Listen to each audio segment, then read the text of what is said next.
what this is all about, is your right to freedom of speech.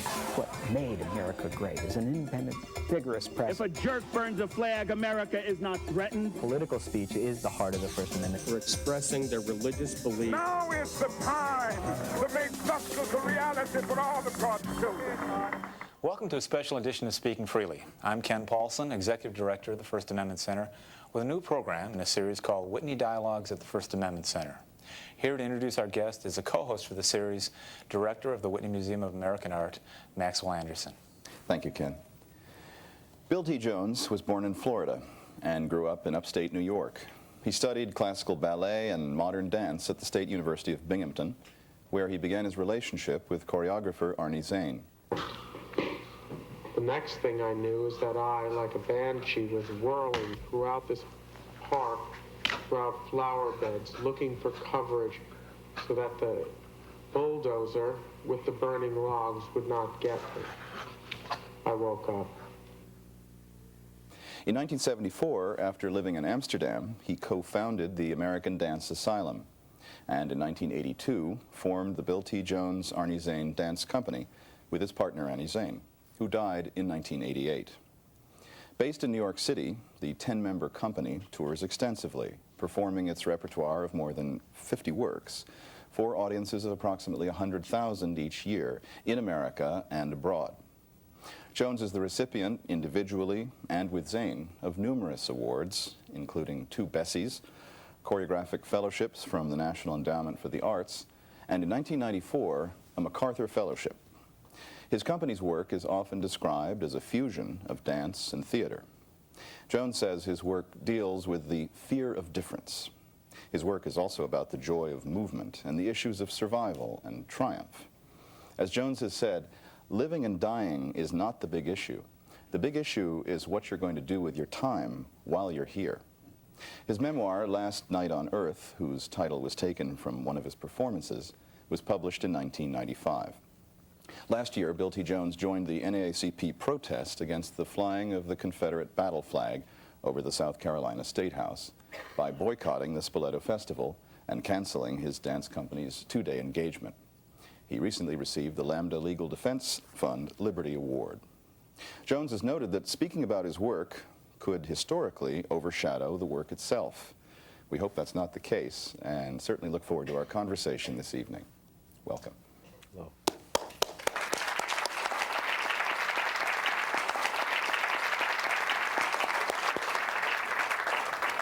We're delighted to have you here. As you know, this show is about free expression, and I'm curious, are there things you can convey in dance that you can't convey in other forms of communication? I suppose that was the reason I became a dancer. I was an actor, or a wannabe actor, and till one day I was encouraged at the university to come and take a West African dance class. I walked into this room, and there was, first of all, the teacher was a charismatic, tall man from Trinidad. There were drummers. But the students were the full gamut of, I suppose, everything that we would say was beautiful about the alternative culture that time. Young, white, black, Spanish, Asian people, all there, as I say in my book, grooving on the rhythms. Or more than that, there was something about that much difference being in one space non-verbally. And we were bonding through rhythm and through the ritual of the dance. That's one level at which it happened. Of course, there was the other side of it, seeing the work of Martha Graham. And I didn't know much about modern dance, but suddenly these beautiful gods and goddesses who because of their proximity to each other, could talk about sexual tension. They could talk about things like punishment, retribution. They could talk about honor. They could talk about death. And those things, I was wondering, how is this happening? And then my own body began to identify. And I would love to just run and jump. I said that I began to dance because I wanted to fly. So I suppose dance was a way of saying to me, come out, be free, be free. Now, there came a time when I realized that dance had an incredible history, and that dance had been used by powerful people. After all, classical ballet was really sort of developed in the courts in France. And I thought, what is my relationship to that? So by asking those things to come into my body, those organizations and all, I was participating in something, but I could also break rules. Once I understood that what turnout meant, once I understood what a pointed foot meant, then I began to think, what does that have to do with how we used to shimmy and shake to the jukebox? And what would happen if I forced those two worlds together? Certain eyebrows went up. Ah, I have people's attention. So there were lots of things that were nonverbal about dance that if I had stood on a soapbox or ruminated on a page, it might have been a bit ridiculous, but being able to, at that moment, put them together was quite liberating. And in thinking about the kinds of passages you were just describing professionally, you've also focused on the concept of journey being a big theme throughout your career. Can you tell us what that means to you and how that manifests itself in your work? I'm just a poor wayfaring stranger, traveling through this world of woes. Claptrap, it feels good to me. It was the way in which I was taught at an early age to talk about what I later understood was an existential dilemma. Who in the hell are you? Where did you come from? And where are you going? So my mother said that we were God's children. My teachers in school were saying that we were part of a multi-billion-year experiment in creation on this planet. My own heart told me that I came from that man and woman who were frightened but going forward bravely, who expected me to do the same. My meeting Arnie Zane said, life is a great adventure we should run out to meet, and we'll hold hands and do it. And now it is a dance company of young people who come, some of them for 1 year, 2 years, 3 years, and then they leave. And then what's constant? This desire. Now, I'm not a very cultivated Buddhist, but I think that desire is the sort of linchpin of all the journey. There's something out in front that keeps saying, come on, keep going, keep going. And now I've tried to say that I can't expect answers about anything else, but I can say that this is true. And I believe that people who are very different than I am can identify with that feeling, that I can't say where I'm going, but I have some idea of where I have been. And so my dance does try to evoke that commonality in people. We're on a journey. As you generate ideas for your work, given what you've just described, have you ever found yourself blunting your creative ideas, saying, you know, that's an image, that's an idea that won't fly, that will be too offensive, will be too troubling? Do you ever self-censor your own work? You know, I do. And that's one reason why I often rely on improvisation. I'm going to trick myself, to get myself out there in a certain circumstance where the stakes are high. Now, I dare you. I go ahead and do that. And then you do it. And sometimes you wish, oh, I wish I hadn't done that. But what was the perverse impulse that made you do it at that moment? So, yes, there is that feeling. There are times, however, when you think, like I'm saying now, I think a lot about what my eroticism. You know, I found that over recent years, the last 10 years, I have begun to encode in a classic modernist fashion my erotic nature. Because I say that I don't know if I want to trust the world with how I really feel it, how I really see it. You know those last Picassos where he just painted vaginas. And they're great art, oh, it's wonderful. Lady Spread Eagle painted in all sorts of different, this is an older man who that was his preoccupation, he painted all the time. But I was like, no way, I'm not giving that up right now. There was once a time I would have done it. Now a lot of that I think is just like middle age, and the stakes are higher, and not quite being as generous. Now, I like to think that I'm brave, but I want to be smart. And why am I telling you that? Well, we have the habit of prying loose confessions. I think you set up an interesting paradox about the media, and I wanted to return to that for a second. There was a story in 1998 in the Free Press, and the staff writer, quote, said, "Jones's dancers are long on formal structure, but they always have a hint of anarchy," which you have described, lurking in them. He may talk of being artistically meticulous, but his work can be downright dangerous. So I wanted to say, how do you feel about your work being called dangerous? Does that give you pleasure in part of what you've been saying to us? I could, it's an ego stroke to think that anything in the art world could really be dangerous. It's everything is immediately when it's out there, it's co-opted, it's given a media spin, it's put in a category, it's sucked dry, next, and I'm sorry if the cynicism peeks through, but I wonder, when we were doing Uncle Tom's Cabin, and we were in Iowa City, and as you know, Uncle Tom's Cabin finished with a stage of naked people, like, I want 52 naked people.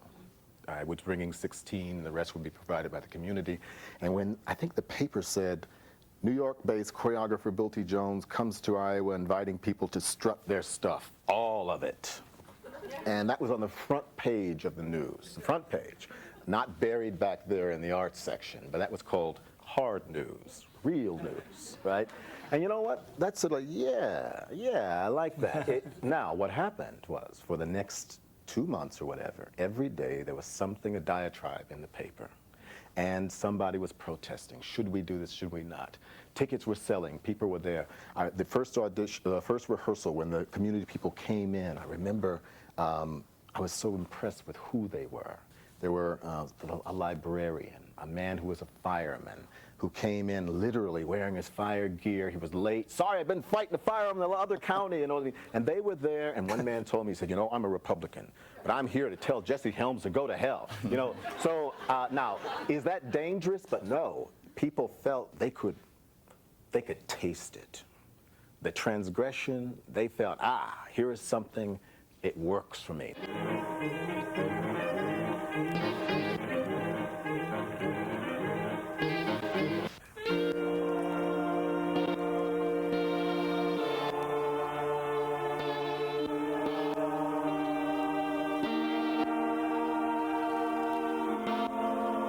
Now, you're a very sophisticated art world person. He's probably thinking, but was it very good art? Okay, now at that time, they were almost inseparable for me, because I was so exhausted with the distant, aloof impotence of classic modernism. And this idea of you're going to win the great sweepstakes, that they'll still be bickering over your work at Sotheby's in another 100 years, right? That, I'm saying, Bill, you are in a time-based medium. These bodies, we know what is the fear in naked bodies. Obviously, there's the fire, boy. Go over there. Get average people, not the professionals. Get average people to come and do something extraordinary. Now, the structure has got to be there. It's got to be handsomely constructed. It's got to be thoughtfully lit and so on. Because we don't want people to just come out and let it all hang out. But I was inviting them to be part of an artistic ritual that could be dangerous. Their mothers and brothers and fathers and sons and daughters were sitting in the front row. I said, this piece continues tomorrow morning over the coffee table.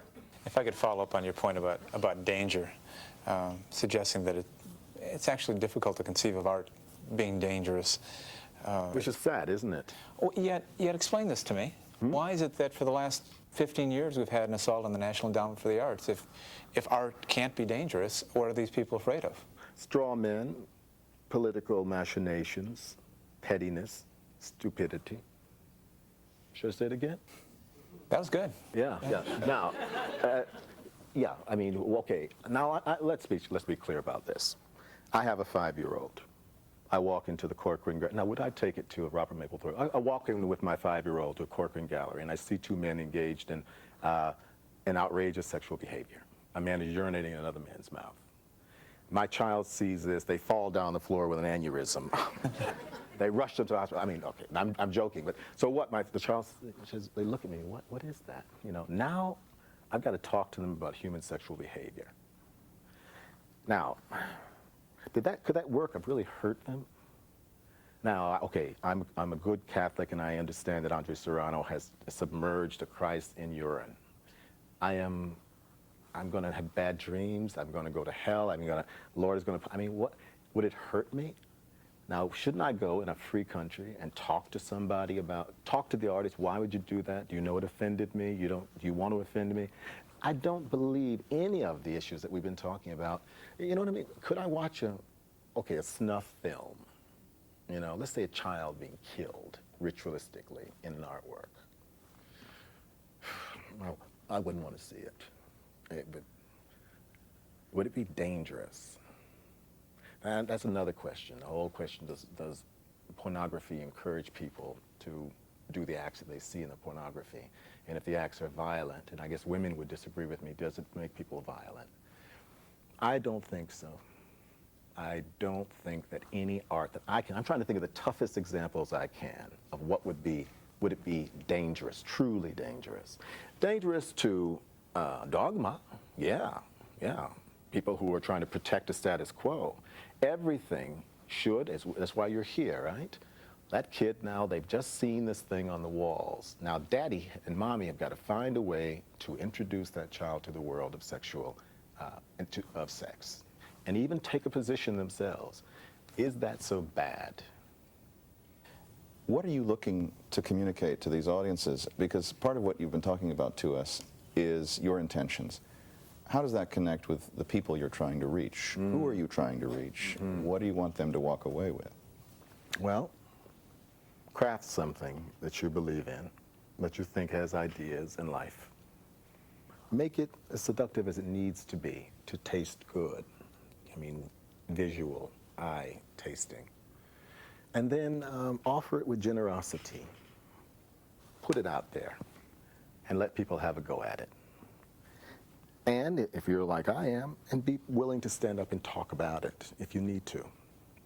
And then have an organization that is sophisticated enough that they will find the way for you to make the next work. And just keep going. That, when people walk in there, they are a window on a continuum. I'm saying, look at this thing in progress. What does it say to you? What more can you ask? You know, I would love for them to all, as they used to say, when something is so drop dead chic. You know, in other words, you're supposed to walk into a room and it's so fabulous, you just fall over. Yeah, you would love that they walk in, something you did was just so wonderful. But more than that, just walk in with respect. And can you get a taste of how his mind works and how his heart works? And you see a community, in my case, very important. This body, I'm in pretty good shape, but I got pains here. What is there in this heart now that can be communicated? Now, this is the test of a modernist artist, particularly those young screaming rebels. When the smoke settles, do they have enough craft, enough ability to communicate that they can then infuse, or if you will, infect others with their enthusiasm and their sensibility? That is what we have to put up with in dance. No, the paintings are not there on the wall. Somebody remembers how he talked about the back. Somebody remembers how he used time and space. And there might be some crusty old videotape somewhere or other. But it's in the minds and the body. It is person to person. And that's what makes it high. But it's also the thing that will always keep it rooted in the earth. The audience is asked to come into this dialogue.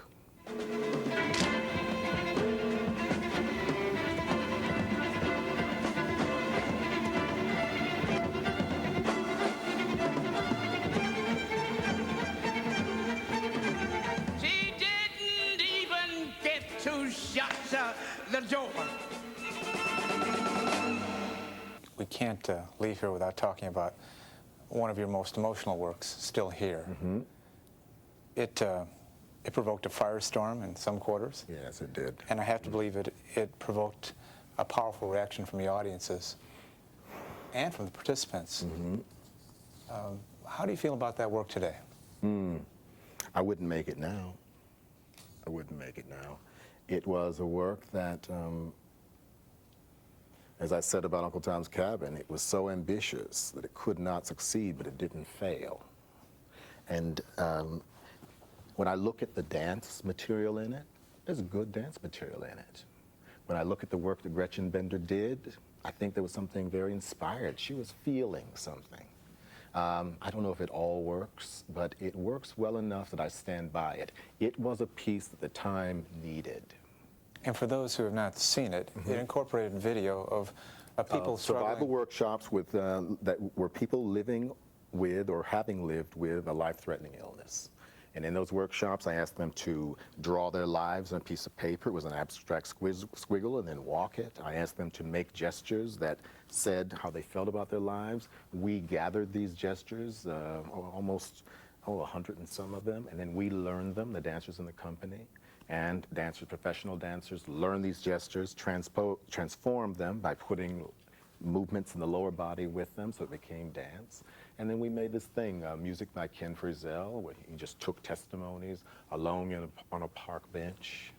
I just sat there, I couldn't listen, you know, sort of trying to get at those moments when people were having a revelation. And then to make it something, as I said, not for sick people, but for people who are well. And people always say my brilliant work about AIDS. That work was not about AIDS. As I was trying to say before, the work was about mortality and what we all shared. 30% of the people in that were women dealing with breast cancer. A good portion of them were people dealing with various forms of cancer, prostate, cystic fibrosis, multiple sclerosis. And there were people in there with HIV.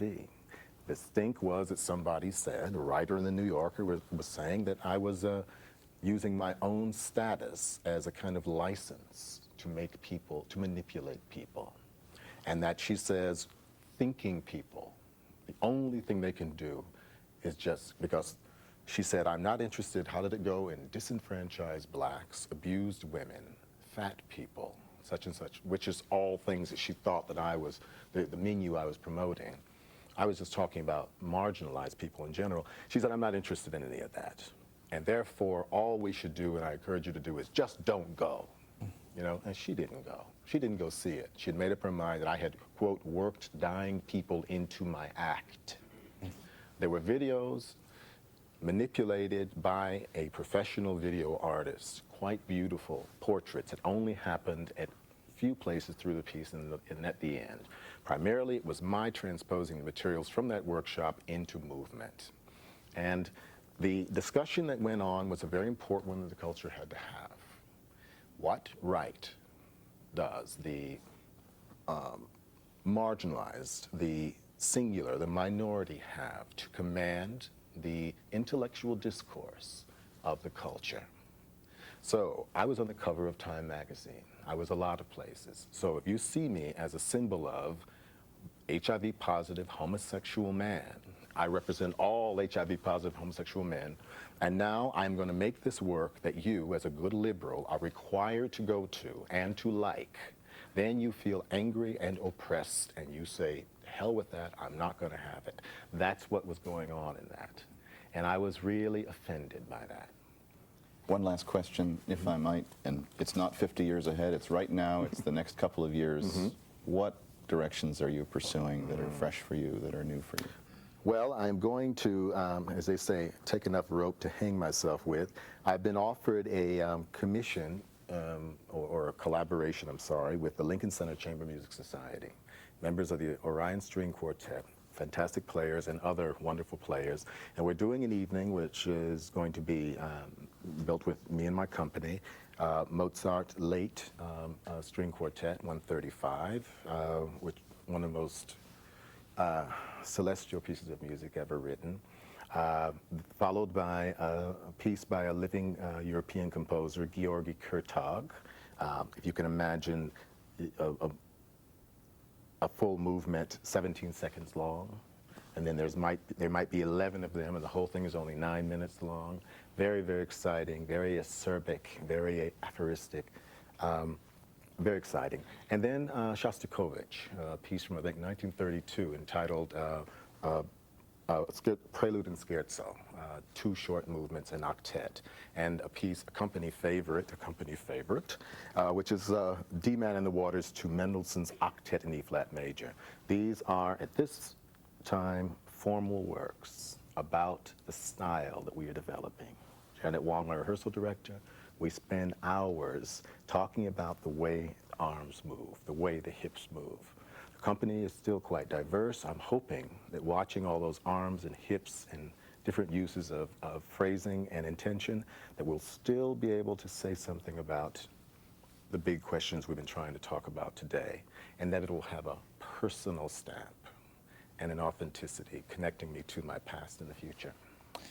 Thank you for joining us, the remarkable Bill T. Jones. Thank you.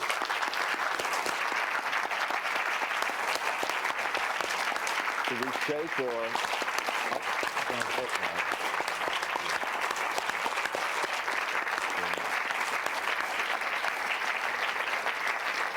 Thanks again to Bill T. Jones, Max Anderson, and the Whitney Museum of American Art for making this episode of Whitney Dialogues at the First Amendment Center possible. Please join us again next week for Speaking Freely.